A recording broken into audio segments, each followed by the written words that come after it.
Olá a todos. Vamos retomar a nossa caminhada hoje, falando um pouquinho da solenidade que a igreja celebra amanhã, do nascimento daquele que nós conhecemos como São João Batista. Eu aqui no quadro coloquei Natividade de São João Batista, mas a Natividade de João, vamos falar do João. São João Batista é hoje, mas quando ele nasceu ele era simplesmente João. Vamos falar um pouquinho da Natividade de João Batista. E é importante que a gente fale disso por um motivo muito simples, como nós já vamos ver. Ele é o único santo do rol dos santos da igreja cuja comemoração, cuja celebração se faz 2 vezes no ano. Nenhum outro tem uma dupla celebração, só São João Batista. A igreja celebra no dia 24 de junho, eu coloquei aqui, por que 24 de junho? A igreja celebra no dia 24 de junho São João Batista. E, quer dizer, o nascimento de São João Batista, a natividade de São João Batista. E no dia 29 de agosto, a segunda celebração de São João Batista, que é exatamente a sua morte. Então, o nascimento e a morte de São João Batista são celebrados. Por exemplo, dia 29 de junho, logo na outra semana, nós temos o quê? São Pedro, não é? São Pedro e São Paulo.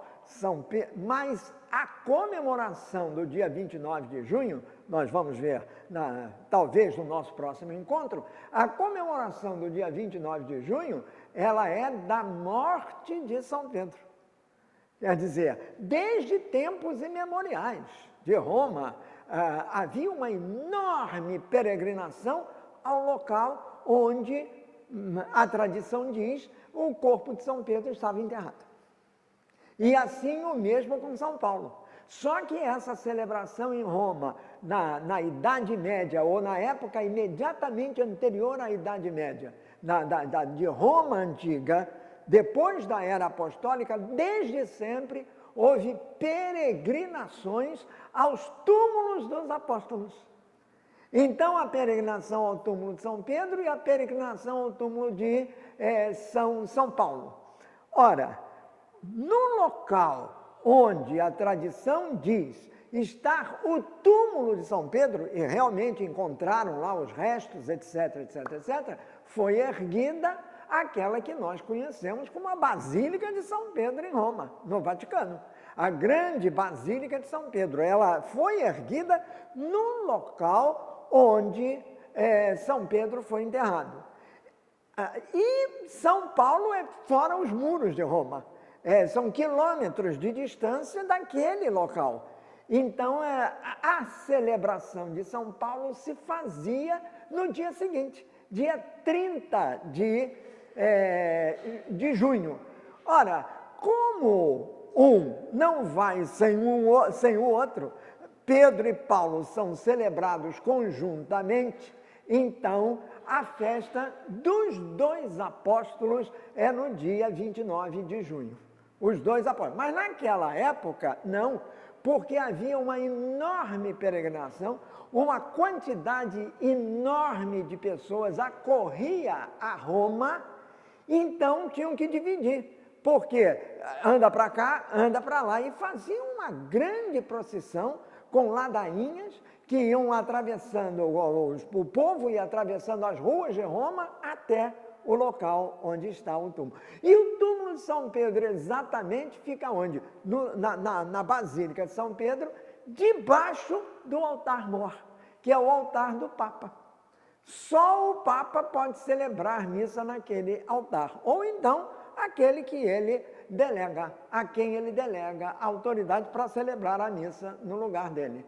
Mas aquele altar principal, com aquele baldaquino de Bernini em cima, ali embaixo tem uma escadaria que leva ao túmulo de São Pedro. Então é exatamente naquele local que São Pedro é celebrado, no dia 29. Mas a morte de São Pedro Porque o que nós celebramos efetivamente, o nascimento para nós, é exatamente o dia da morte. Porque aí a gente nasce para a vida eterna.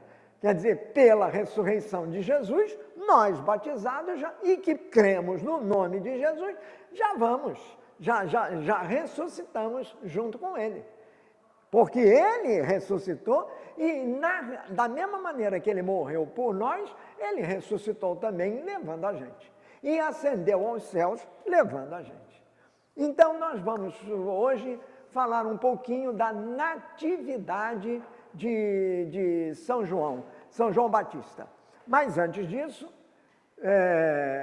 vamos iniciar com a oração que Jesus nos ensinou em nome do Pai, do Filho e do Espírito Santo. Invocamos a Santíssima Trindade e com ela no coração nós dizemos: Pai nosso que estás nos céus, santificado seja o vosso nome, venha a nós o vosso reino, seja feita a vossa vontade, assim na terra como no céu.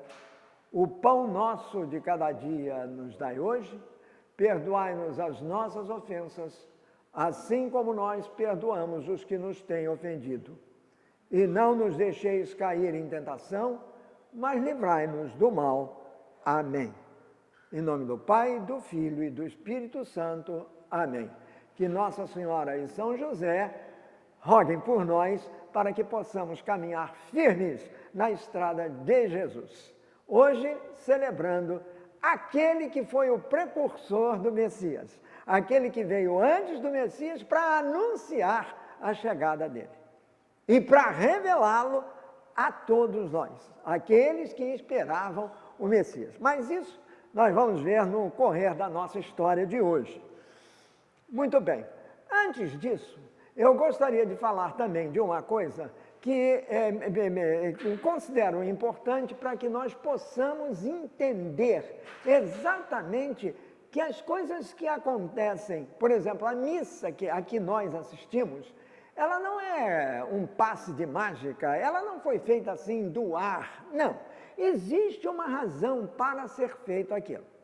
Então, as missas, vamos chamar de missa, a celebração eucarística, ela se divide em 3 categorias. Existe a missa da memória, existe a missa que é uma festa, existe a missa que é uma solenidade. Então nós temos aí as 3 categorias. Memória é a missa de todo dia.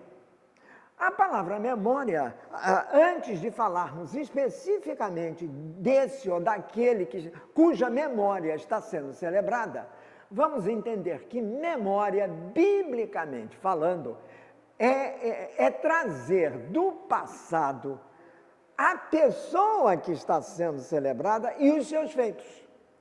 Trazer do passado o que aconteceu lá atrás para o presente, visando a nossa própria,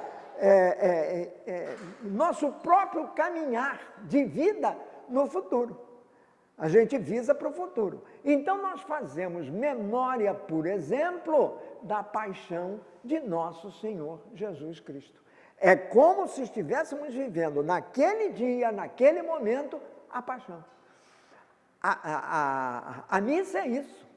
É a memória da paixão, morte e ressurreição de Jesus. Isto é a definição da missa. Faz-se memória, quer dizer, traz-se Jesus do passado, Jesus que morreu na cruz, Jesus que foi sepultado, mas Jesus que ressuscitou.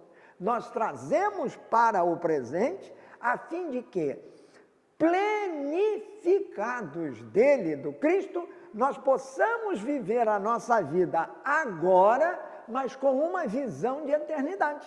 Porque é isso que a ressurreição de Jesus nos dá. Então, memória se faz isso. Ora, a memória, ela é de todos aqueles que hoje nós chamamos de santos, santos da igreja. Por exemplo, fizemos memória ainda há pouco de São Justino, um mártir da igreja. Quer dizer, o mês de junho, só falando do mês de junho, o mês de junho começou com a memória de São Justino. Logo depois fizemos memória, quer dizer, a igreja fez memória de quem? De Santo Antônio. Santo Antônio de Pádua, não é? Ou também chamado Santo Antônio de Lisboa. Então, isto é memória.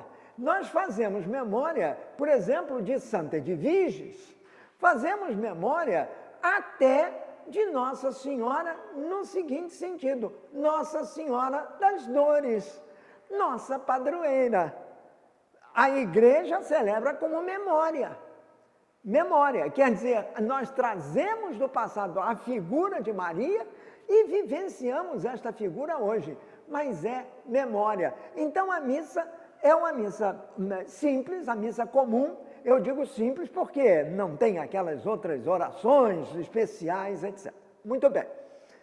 Então, por exemplo, também comemorou-se neste mês Barnabé. Barnabé é chamado de apóstolo, mas ele não foi um apóstolo escolhido por Jesus. Quer dizer, daqueles 12, lembram-se dos 12? Inclusive, o seu Judas Iscariote, o traidor, ainda no evangelho de outro dia, São Mateus citou o nome de todos os apóstolos. Então, o que acontece? Esses apóstolos são celebrados como memória, aqueles que não foram escolhidos por Jesus. Porque todos os que foram escolhidos por Jesus e que morreram mártires, foram todos menos um, que foi São João Evangelista. Esse não morreu mártir, mas o resto todo morreu mártir. Então, quando se celebra a memória de um mártir, a celebração litúrgica não é de simples memória, é uma festa, porque ele entregou a vida testemunhando Jesus, o nome de Jesus. Morreu por Jesus, morreu em função da pregação da Boa Nova, como Jesus havia mandado fazer. Eles deram a sua vida por Jesus. Então, aí a celebração é mais cheia. Então nós temos uma festa. Na festa, por exemplo, uma diferença. Na memória, não se canta o glória. Mas na festa canta-se um glória, porque é uma festa. Então é uma celebração festiva. Então tudo é voltado para a ideia da festa. Então, normalmente, a missa dos apóstolos, o padre usa um paramento vermelho, porque eles são mártires, derramaram o sangue, então o paramento é vermelho. E trata-se na rubrica, quer dizer, o tipo de celebração que se faz nesse dia é uma celebração de quê? De festa festiva. O resto não. Barnabé, por exemplo, cuja memória foi celebrada agora no dia 11, Barnabé é memória. Não foi festa, apesar dele ser apóstolo. Agora, estamos falando dos apóstolos. Quando o apóstolo foi cuja participação, digamos assim, na vida de Jesus teve uma importância mais elevada, quer dizer, ele entrou na história de Jesus, ajudando Jesus a cumprir a sua missão salvífica. Aí a festa se transforma numa grande festa. Então é chamado de quê? De solenidade. As solenidades da igreja são sempre referentes a Jesus e a Nossa Senhora. São José, que tem duas festas, chama-se São José, dia 19 de março, é solenidade. É o pai de Jesus, o pai legal de Jesus. Mas no dia 1º de maio, não, é simples memória. São José operário. Só que São José Operário é o patrono de várias igrejas. Então, na igreja onde ele é patrono, São José Operário. É diferente de nós. O nosso é São José, o pai de Jesus, mas não nessa condição de operário. Não tem esse nome. Então, tanto que aqui na paróquia nós celebramos o quê? São dois padroeiros, São José e Nossa Senhora das Dores. Muito bem. São José será sempre o quê? Uma solenidade, porque ele é o pai de Jesus. Mas Nossa Senhora das Dores, não. Nossa Senhora das Dores na Igreja Universal é memória. Mas para nós, porque ela é nossa padroeira, é festa. Não é isso? Não tem barraquinha, não tem procissão, etc, etc, etc. É festa por causa disso. Da mesma maneira, assim. Agora, São Pedro e São Paulo, pela importância deles na história da nossa fé, e mudando até para a nossa fé, Pedro e Paulo, aí a memória deles é sempre solene. Então será sempre solenidade. Então, solenidade de São Pedro e São Paulo. E agora você tem Nossa Senhora, solenidade da Mãe de Deus, solenidade. Solenidade da anunciação do Verbo, é solenidade. É solenidade. Mas a visitação de Nossa Senhora a sua prima Isabel, isso aqui é uma festa quando muito. Não é solenidade, é uma festa. A solenidade tem que ter justamente esse aspecto, um aspecto mais elevado, porque a pessoa passou, teve uma função primordial na história de Jesus, na história da salvação. Ora, dito isto, Natividade de São João Batista, dia 24 de junho, é o quê? Memória, festa ou solenidade? Só pode ser o quê? Uma solenidade. Santo Antônio é memória, mas São João Batista é solenidade. São Pedro e São Paulo, os três grandes santos de junho, não é?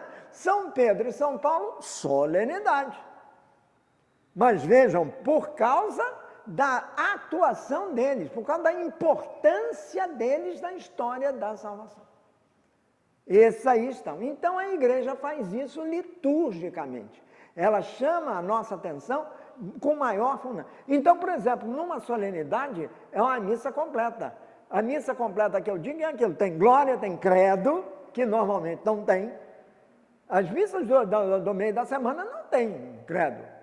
É apenas memória facultativa. A pessoa faz, lembra apenas. É uma missa comum. É uma missa comum. Então, é uma celebração ordinária, quer dizer, comum. Ao contrário das demais, que são celebrações extraordinárias. E a maior de todas chama-se solenidade. Então, é isso aí.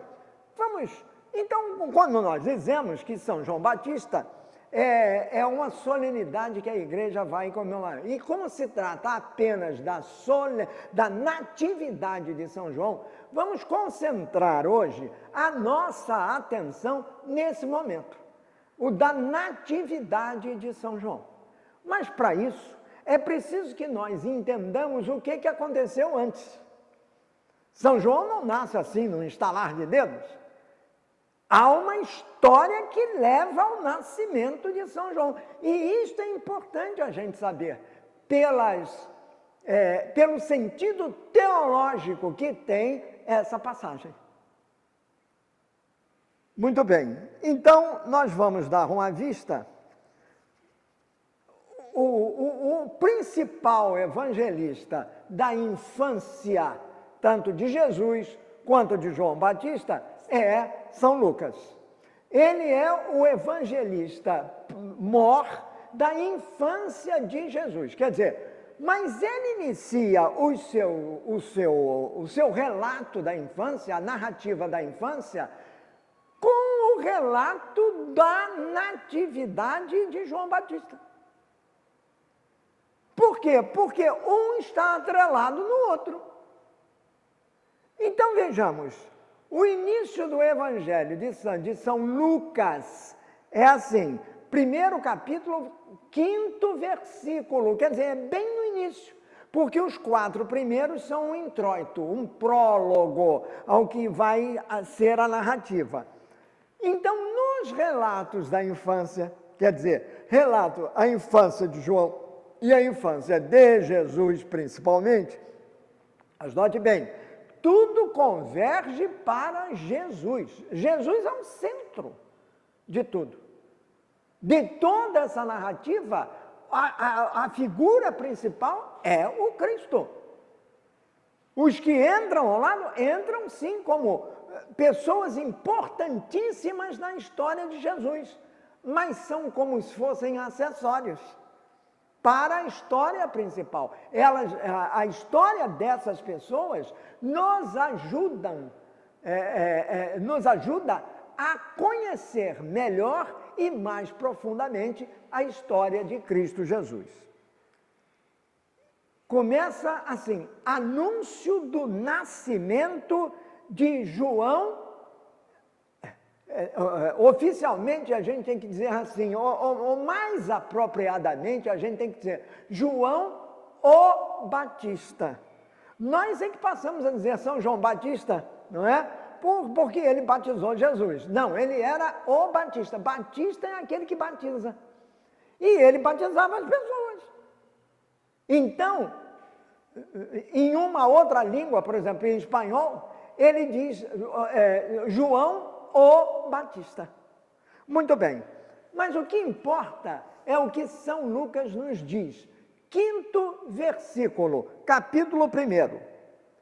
Durante o reinado de Herodes na Judéia, Herodes aqui é Herodes o Grande, na Judéia, havia um sacerdote chamado Zacarias, que pertencia à classe sacerdotal de Abias. Então nós temos aqui o quê? 2 personagens. João cita 2 personagens, portanto um quem. Quem é? João já diz quem é. Lucas já diz quem é. Mas situa essas personagens num tempo histórico definido. Se diz que é no tempo, durante o reinado de Herodes na Judéia, ele não está falando de Herodes, mas está falando de um período de tempo em que Herodes era o rei da Judéia. E esse período de tempo vai de quando a quando? Vai do ano 37 antes de Cristo até o ano 4 depois de Cristo. Então, Herodes atravessa a barreira do tempo que foi iniciada com Jesus. Porque, a partir do nascimento de Jesus, tudo que aconteceu, aconteceu antes dele e depois dele. Por isso, ele tem uma marca definitiva na história da humanidade. Ele entra na história, ele penetra na história do homem, na história do ser humano. Porque ele, o Filho de Deus, se encarna como homem no seio de uma pessoa humana, a Virgem Maria. Então ele é o fundamento, ele é a marca da divisão do tempo. O que aconteceu antes é antes dele, e o que aconteceu depois é depois dele. Pois Herodes começou a governar como rei da Judéia 30 e tantos anos antes de Cristo e morreu 4 anos depois do nascimento de Cristo. Muito bem, então nós já sabemos situar no tempo. Portanto, Jesus nasceu nesse período, entre 37 E depois de 4, 5, 7, por exemplo, durante o reinado de Herodes na Judéia, houve um sacerdote chamado Zacarias, que pertencia à classe sacerdotal de Abias. Então, Herodes é um nome, Zacarias é outro nome. Lucas o cita claramente. Então, é porque ele tem importância nessa história. A esposa de Zacarias, terceira pessoa. Terceira personagem da história, que começa aqui, dessa maneira, situada no tempo. Lucas não é um historiador, porque tenha frequentado uma faculdade, uma universidade, absolutamente. E nem ele está preocupado em escrever biografia. Ele está escrevendo tudo o que importa para a história da salvação. Ele visa a história da salvação. E não é uma biografia como a gente tem aí, a biografia desse, daquele outro. A esposa de Zacarias, chamada Isabel, pertencia também à descendência de Arão. Portanto, isto era importante. Zacarias era sacerdote porque ele pertencia a uma família de sacerdotes, chamada família de Abias. Por isso a gente chama de classe de Abias. Ele pertencia à família de Abias. E, por sua vez, sua esposa, chamada Isabel, pertencia à classe de Arão. Quem é Arão? Arão é o irmão de Moisés. Os descendentes de Arão receberam de Deus a incumbência de, como sacerdotes, guardarem o templo. Então, os descendentes de Arão eram também sacerdotes. Eram também de uma classe sacerdotal. Então, tanto Zacarias quanto Isabel pertenciam a classes sacerdotais. Portanto, estavam voltados para o templo, que era o local onde habitava o Senhor, quer dizer, Javé, e viviam em função disso. A sua vida girava ao redor dessa disponibilidade de cuidar das coisas de Deus, no caso de Zacarias, no templo. Ele tinha uma função no templo. Mas como ele não era o único, havia uma quantidade enorme, então fazia-se de vez em quando um sorteio para saber quem ficaria ocupado, por exemplo, com o incenso. Acender o incenso para elevar pela fumaça do incenso o quê? A oração a Deus. O incenso representa isso. A função de Zacarias no templo era essa. Ele era responsável pelo incenso. Então, ambos, agora Lucas fala um pouco deles. Ambos os esposos eram retos diante de Deus. Eram retos, eram íntegros diante de Deus. Isto significa que eles ouviam a palavra de Deus, a meditavam no coração e a punham em prática, conforme dizia essa palavra. Quer dizer, é o Antigo Testamento, é claro, é a lei, a palavra dos profetas. Então, isso tudo eles sabiam cumprir integralmente.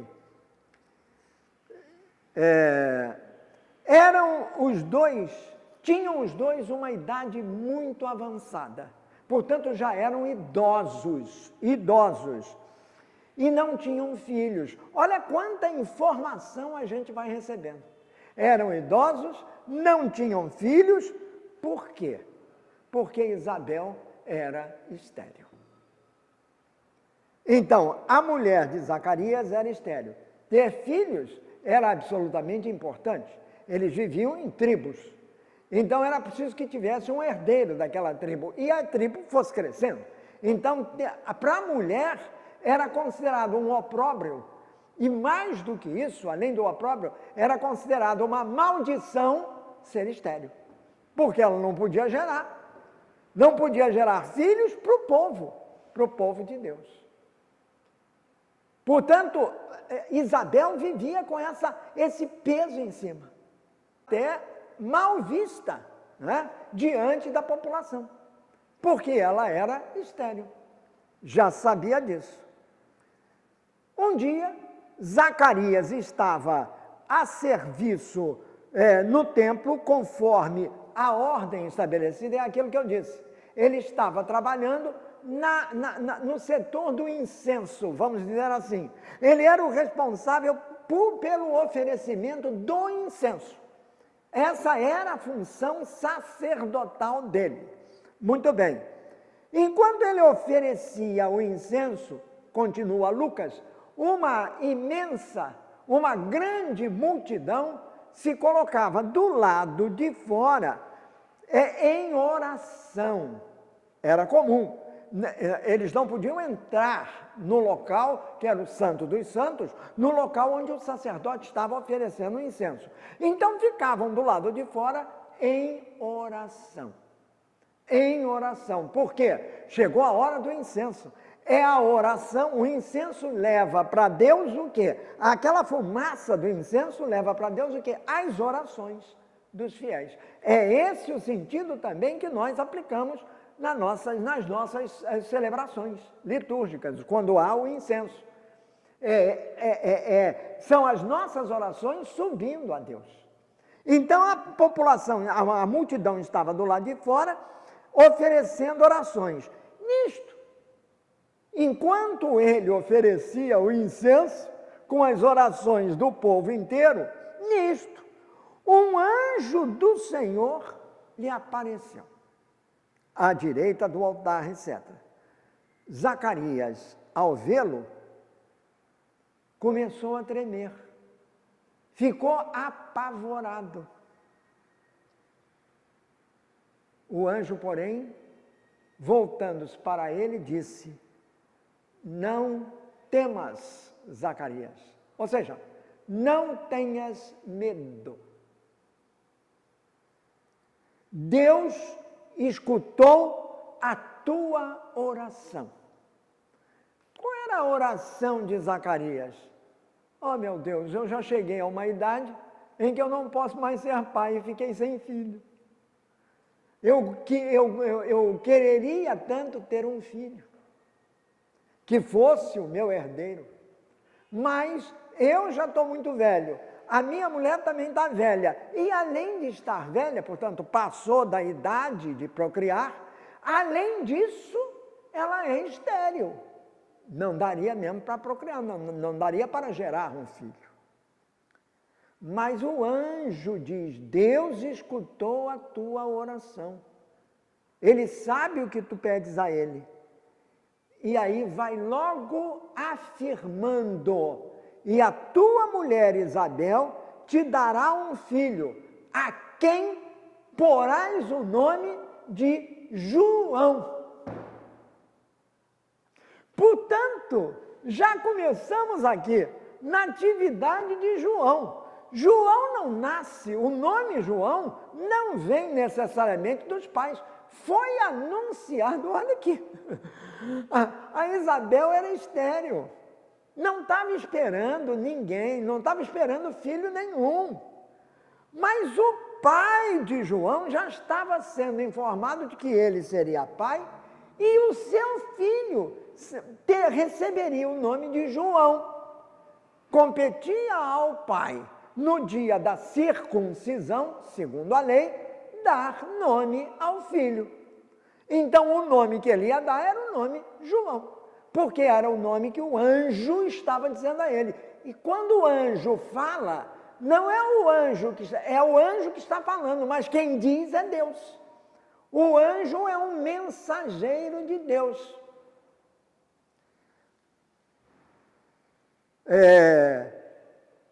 Tu ficarás enormemente alegre, e serão muitos também aqueles que se alegrarão com o nascimento desse menino, de João. Porque ele será grande diante do Senhor. Veja quanta informação.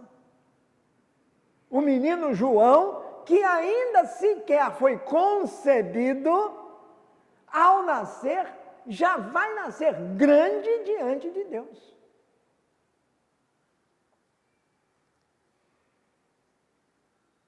E ao nascer, continua o anjo, ele estará plenificado do Espírito Santo.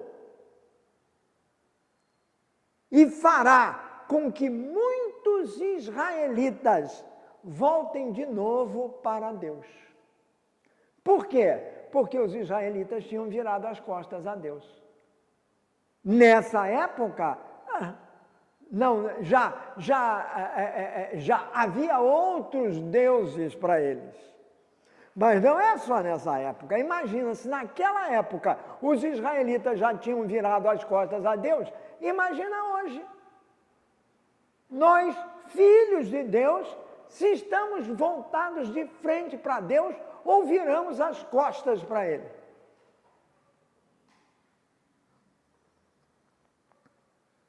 E aí vem uma informação, mas uma informação que é uma profecia. Ele, João, precederá o Senhor com o espírito e o poder de Elias. Aqui também cabe uma explicação, porque quando Elias subiu para o céu, passou-se a ensinar que antes da chegada do Messias, porque isso veio na expectativa do povo, antes da chegada do Messias, Elias viria de novo. Então, o anjo diz para Zacarias que o filho dele, Zacarias, precederá o Senhor. Precederá quer dizer, ele virá na frente do Messias. O aguardado Messias. Já fazia 400 anos que o povo esperava o Messias, desde o último profeta, que havia sido Malaquias. 400 anos antes disto, o povo esperava esse grande dom de Deus, quer dizer, a chegada do Messias. Então ele diz aqui, ele virá com o espírito e o poder de Elias. Por quê? Porque todas as profecias indicavam isso, que Elias viria novamente antes do Messias. Pois é esse que vai nascer ainda, que virá plenificado do espírito de Elias. Seria cumprido nele o que diziam as antigas escrituras sobre a vinda do Messias, precedido de alguém que tinha o espírito de Elias. Mas que o povo entendia que era o próprio Elias. E aí, segue a história, com o anjo dizendo, com Zacarias, evidentemente, não acredita. Eu vou agora sumarizar. Zacarias não acredita no anjo. Quer dizer, não acredita. Ele põe em dúvida a palavra do anjo. E põe em dúvida de uma maneira muito concreta, muito material, quer dizer, e muito racional. Deixa eu escutar. Como é possível que eu possa ter um filho, que isso que você está dizendo vai realmente acontecer? Porque eu já sou bem entrado em idade. Já tenho quase 100. A minha mulher, igual a mim, ainda por cima é estéril. Como é que nós vamos conceber? Ele não diz nada disso, ele só duvida que aquilo possa acontecer por isso, pela coisa material. Ou seja, ele já tinha passado da época, já tinha passado do tempo, como acontece com todas as pessoas. Há um tempo para tudo. E esse tempo já tinha sido vencido para ele sabe disso. Aí o anjo diz assim, olha, aí o anjo se apresenta. Ele podia ter dito assim, olha, eu vou te dizer quem eu sou, mas ele não diz não. Ele vai logo dizendo quem é. Eu sou Gabriel, que está sempre na presença de Deus. Ele me enviou para falar contigo e te comunicar esta boa nova. Tudo o que eu te disse será cumprido no seu tempo. Mas como tu não acreditaste, tu duvidaste, ficarás mudo e não voltarás a falar até o dia em que tudo isto tiver acontecido, ou seja, até o dia em que a criança nascer.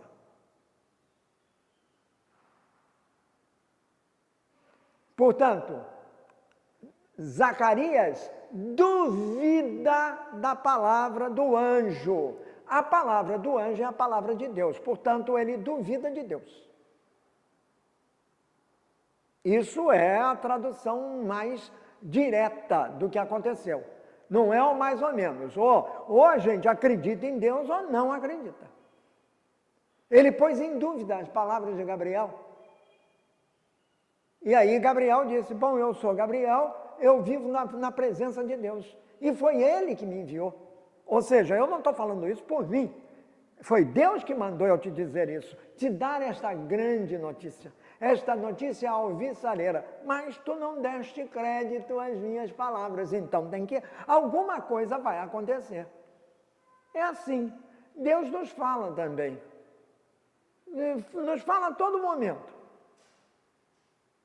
Deus gosta muito de conversar conosco, nós é que nem sempre gostamos de conversar com Ele.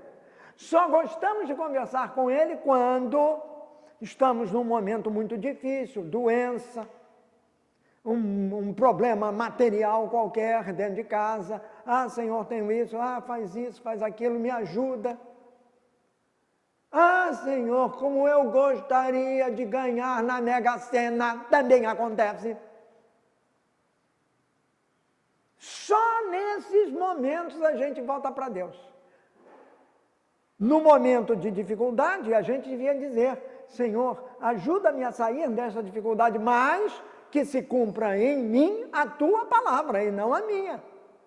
Não foi isso que Jesus fez lá no Horto das Oliveiras? Ele também estava passando por um momento muito difícil.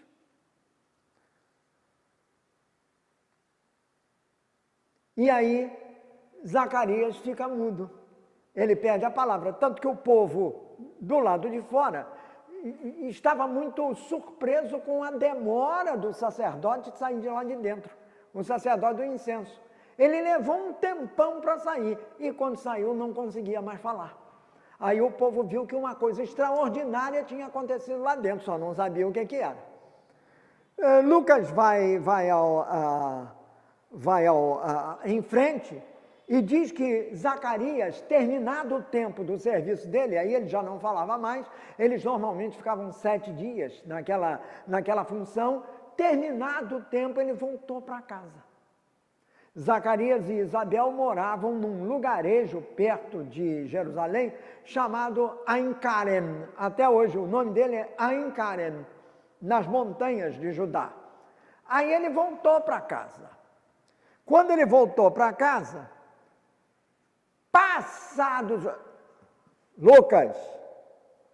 passados uns dias da chegada dele em casa, Isabel, sua esposa, ficou grávida.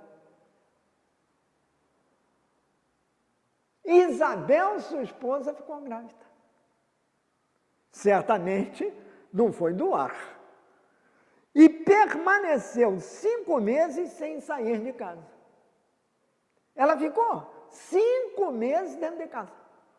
Porque ela dizia assim, ao fazer isso comigo, o Senhor quis me livrar da vergonha que eu tinha diante das outras pessoas. A vergonha que ela sentia, Deus quis me livrar da vergonha que eu sentia diante das outras pessoas, por ser estéril. Mas ela já se sabia livre porque ela estava esperando uma criança. Ela estava grávida, isto lá com os seus quase 100 anos. Mas os 100 anos já é um uma coisa extraordinária, o fato dela ser estéril nessa idade. Ela concebeu do marido Zacarias. Também outra pessoa entrada na idade. Aí, as coisas passaram e o Lucas continua a narrativa dizendo o seguinte: no 6º mês, falou-se antes do 5º mês, não é? No 6º mês, digamos, um mês depois de Isabel ter dito isso, ela já tinha 5 meses que ela estava grávida. No 6º mês, 6º mês de quê? Da gravidez de Isabel. No 6º mês, o anjo Gabriel foi enviado por Deus a Nazaré, a um povoado da Galileia, a fim de visitar uma jovem virgem chamada Maria, que estava prometida em casamento a José, um homem descendente do rei Davi. Aí vem a famosa passagem da Anunciação. Quer dizer, o anjo Gabriel, que tinha falado com Zacarias, 6 meses depois desses acontecimentos, meio ano depois, ele vai visitar Maria. E vai também fazer a Maria um anúncio extraordinário, que ela seria a mãe. Se Isabel era estéril, Maria era virgem. Mas apesar da sua virgindade, ela daria luz a um filho. E esse filho seria chamado Grande, porque é o Filho do Altíssimo. E viria como uma luz a iluminar a terra, para salvar a humanidade, perdoando-lhes todos os pecados. O próprio Gabriel anuncia qual será a missão dessas pessoas, desse menino que virá. É o próprio Messias. Então avisa isto, aí Maria conversa com ele, ela diz: eis aqui a serva do Senhor, faça-se em mim segundo a sua palavra. Isso não vai entrar agora na nossa história, porque nós estamos vendo o outro. Aí diz o anjo, nessa conversa com Maria, ele diz assim: o filho que nascerá de ti será santo, será chamado Filho de Deus. Veja bem, Isabel, tua parenta, refere àquela que está grávida de quantos meses? 6 meses. Está grávida de 6 meses. Então, Isabel, tua parenta, também vai ter um filho na sua velhice. Quer dizer, se Maria é virgem, ela tinha dito: como é isso, se eu não conheço o homem? Pois é, mas a tua parenta vai ter um filho na sua velhice. Porque para Deus nada é impossível. É a grande lição. Para Deus nada é impossível. Isto Deus pode fazer. Agora, Deus não vai fazer da mesa um elefante. Isso ele não faz. Mesa é mesa, elefante é elefante. Agora, Deus pode fazer com que a mulher tenha um filho? Pode. Por quê? Porque Ele é Deus. Ele é o Criador. E se isso tem importância para a vida daquela pessoa, Deus vai fazer. Desde que a pessoa converse com Deus, apresente o seu problema e se entregue na mão de Deus, com confiança.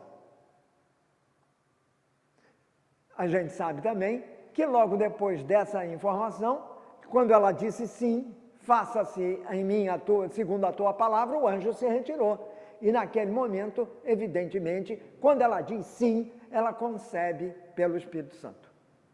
E aí depois, já grávida, como ela ficou sabendo pelo anjo, uma espécie de uma fofoquinha, né? E ficou sabendo pelo anjo que a Isabel, parenta dela, que morava a uma distância enorme, imagina você, são 150 quilômetros, e isso ela foi a pé. Ou então no lombo de um burro, de uma mula. Óbvio que levou um tempão para chegar na casa de Isabel, mas ela chegou. É a famosa visitação, o mistério da visitação de Nossa Senhora.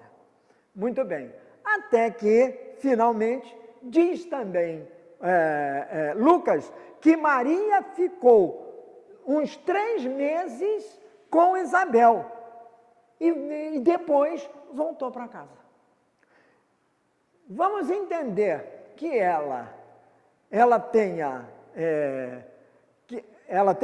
que isso aconteceu no mês que para nós é o mês de março. Mês de março. Ela chega à casa de Isabel no mês de março. Isabel está grávida de 6 meses. Ela fica 3 meses na casa de Isabel. Portanto, já está no 9º mês da gravidez. O que acontece no 9º mês da gravidez? A criança nasce. Percebeu? A criança nasce. Então, a criança vai nascer. Se a visita do anjo a Maria aconteceu em março, Isabel já tinha 6 meses. Maria fica 3 meses lá na casa de Isabel. Ora, 6 mais 3, 9. A criança de Isabel nasce. Ora, mês de março mais 3 meses, junho. Natividade de João Batista, qual é o dia? 24 de junho. Aí resta saber se 24, mas isso é uma outra história, tá bom? Não é porque não se marcava, o calendário não era marcado desse jeito. Nem se chamava junho, nem coisa nenhuma. Nós é que estabelecemos que tinha que ser junho. Quer dizer, nós que eu digo foram o homem que estabeleceu isso. A partir do nascimento de Jesus. Porque nada se conta cronologicamente na nossa história humana, a não ser a partir do nascimento de Jesus. Muito bem. Aí aconteceu que lá num determinado dia, quando se cumpriu todo o tempo, Isabel deu à luz e teve um filho. Os vizinhos e parentes, olha só, os fofoqueiros de plantão, vizinho e parente, acorreram logo e foi porque estavam espantados com esse grande dom do Senhor. Aquela mulher idosa e estéril acabava de dar à luz a um filho. Aí correram. Quando chegou no 8º dia do nascimento da criança, a lei mandava que a criança fosse circuncidada. E quem circuncidava a criança era o pai. E nesse momento dava-se nome à criança. Ora, que nome iriam dar à criança? Era o pai que dava o nome, mas o pai não falava, estava mudo. Aí os vizinhos resolveram dar nome à criança. E o nome que eles decidiram dar foi Zacarias, que era o nome do pai. Aí Isabel pulou. Isabel reclamou, não, senhor, ele vai se chamar João. Não foi isso que o anjo tinha dito? Tu darás a ele o nome de João. Mas ele disse isso para o Zacarias. Só que Isabel, também inspirada pelo Espírito Santo, disse, Zacarias não, é João o nome dele. Mas como era a palavra da mulher, ninguém quis aceitar. Isso não é possível. Até porque não existe nenhum João na tua família. Nem na família de Zacarias. Vamos lá. Aí começaram, o Zacarias estava nervoso e pediu uma tablita, que era uma tabuinha onde se escrevia, uma tabuinha de barro, não sei o que, onde ele ia. Aí deram para ele a tablita, ele pegou o estilete e escreveu lá o nome do filho, João. João será o nome dele. Pois justamente nesse momento, porque ele chama a criança de João e logo depois o que acontece é isso aqui. Zacarias, o pai de João, ficou cheio do Espírito Santo e começou a falar. Voltou a falar. E a primeira coisa que ele fala é isto que está aqui. O salmo profético de Zacarias. Ele começa a falar e faz uma profecia sobre o filho. É claro que primeiro ele louva a Deus. Bendito seja o Senhor nosso Pai Deus, que veio visitar o seu povo. Ele começa a falar de Deus e do Messias que viria. Então, uma metade da profecia de Zacarias, a mais importante, porque ele fala na frente, foi essa. Logo depois, que é o que nos interessa, versículos 67 ao 79, ele diz assim,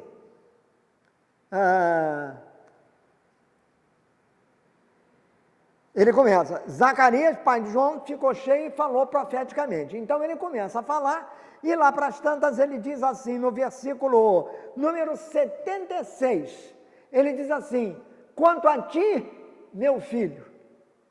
Portanto, ele está com o filho nas mãos, nos braços. Ele aponta para o menino e diz assim, quanto a ti, meu filho, tu serás o profeta de Deus Altíssimo. O profeta, aquele que vem na frente para falar das coisas de Deus, para anunciar a chegada de Deus, na pessoa do ungido de Deus, porque ele diz, tu serás o profeta. Então, em João, ele nasce para ser o quê? Um profeta. Mais tarde, ele dirá, não, eu não sou o Messias. Eu sou aquele que vem antes dele para preparar os caminhos dele. Mas isso será muito mais tarde. Eu venho para preparar os caminhos dele. Isso acontece o quê? Bem antes do nascimento de Jesus. 6 meses antes do nascimento de Jesus. Então ele diz assim, tu serás profeta de Deus Altíssimo. Por quê? Tu caminharás diante do Senhor para preparar a sua vinda. Foi o que eu falei agora. E anunciar a seu povo a salvação. Portanto, João vem como profeta do Deus Altíssimo com uma missão, a de anunciar ao povo a salvação desse povo mediante o perdão dos pecados. Por isso, eu não vou mais além disto, por isso João vai ser o Batista. Ele vai batizar as pessoas, mas ele batiza não para apagar os pecados das pessoas.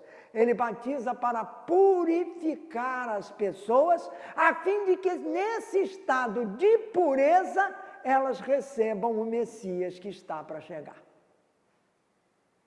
Recebam o Filho do Deus Altíssimo, portanto, recebam o próprio Deus em si, através do batismo. Mas isso só será possível depois do batismo de Jesus, que o próprio João vai realizar. Nós somos batizados, e fomos batizados para isso, para sermos também, já não mais profetas de Deus Altíssimo, mas também profetas de Deus. Mas não só profetas, sacerdotes e reis. À semelhança de Jesus.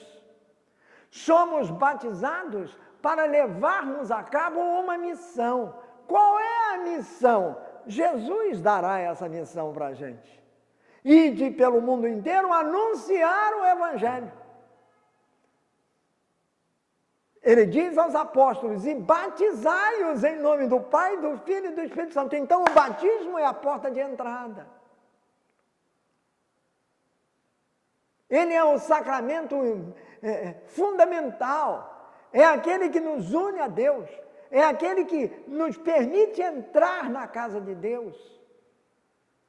Então não pode ser considerado um evento social tão somente. Há muita festa, claro, mas tem que ter em mente que não é só isso. São João Batista nasceu desta maneira. Nasceu por uma benesse, um desejo do próprio Senhor, para que se cumprissem as Escrituras antigas, que anunciavam a chegada do Messias, precedido de alguém, um profeta, que teria o espírito de Elias, que era o profeta, o grande profeta. Nós todos conhecemos aquela passagem na estrada, em Cesareia de Filipe. Jesus, depois de uma longa noite de conversa com o Pai, desce a estrada e pergunta aos seus amigos, aqueles 12 que estavam sempre com ele, quem é que o povo diz que eu sou? A resposta deles foi a resposta de todo mundo, mas era deles também. Uns dizem que tu és João Batista, olha, logo de cara. Por quê? Porque João Batista tinha perdido a cabecinha, tinha morrido pouco antes. Outros dizem que és Elias. Por quê? Porque era Elias que vinha antes do Messias. E outros tantos dizem que tu és um outro profeta. Vejam que resposta. Pessoas que andavam com Jesus, que tinham assistido aos milagres de Jesus, que tinham visto, que eram sinais da sua divindade, da sua messianidade e da sua divindade. Ainda assim, amigos mais íntimos de Jesus, aqueles que ele escolhera com a própria, por si mesmo, escolhera a dedo, digamos assim. Esses, naquele dia, 1 ano e meio depois de andarem com Jesus na estrada, vendo tudo isso, na hora que Jesus pergunta quem é que o povo diz, eles dizem porque eles são parte do povo, é por aquilo que eles acreditavam. Que Jesus era João Batista, que Jesus era Elias ou qualquer outro profeta, mas nenhum disse que ele era Jesus, o Filho de Deus. Salvo um, o mais boquirroto de todos. O que às vezes falava sem medir as palavras nem as consequências. Seu nome Simão, que Jesus chamara de Pedro. Então, quando todo mundo está lá falando que o povo diz, o povo coisa nenhuma, sou eu que digo. Então, para mim, tu não és o Messias, tu és qualquer um desses. Pedro, então, eleva a voz e faz calar todos os outros. Tu és o Messias, o Filho do Deus vivo.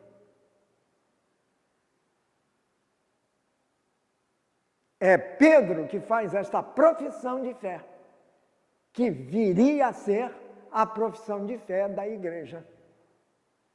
Por isso nós rezamos na missa o credo. Creio em Deus, creio em Jesus, seu Filho.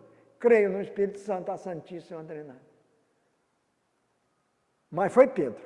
A partir de Pedro. Está vendo por quê que a gente soleniza São Pedro? Por isso.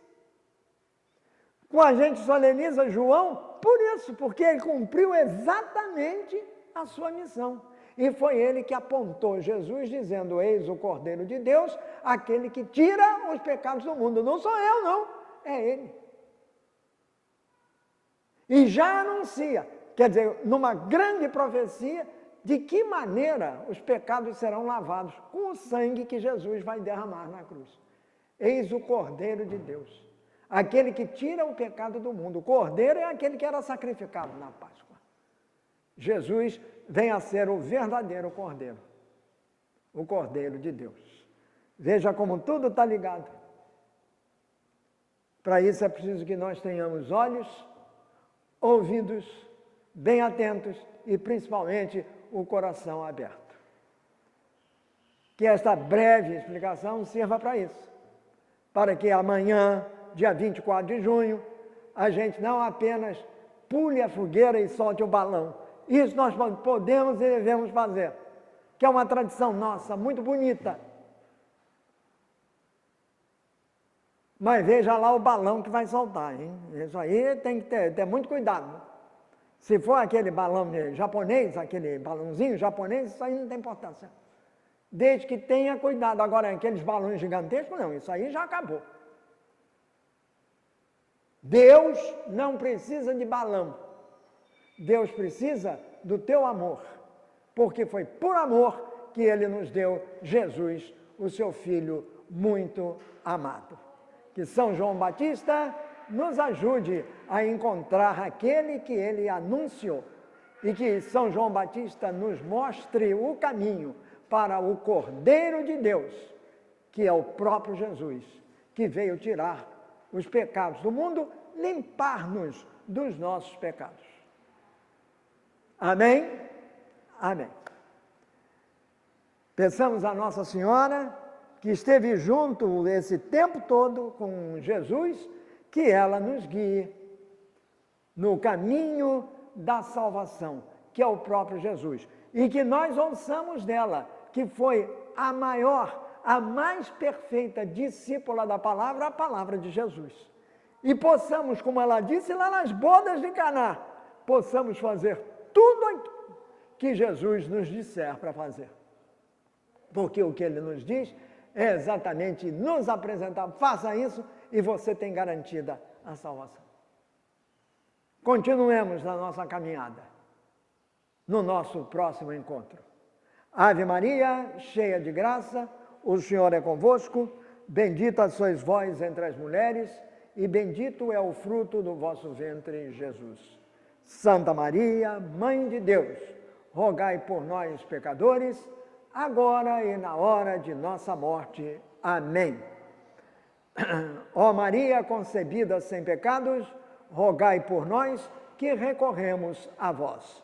Jesus, manso e humilde de coração, fazei o nosso coração semelhante ao vosso. São João Batista, rogai por nós. Em nome do Pai, do Filho e do Espírito Santo. Amém. Até o nosso próximo encontro. Tchau.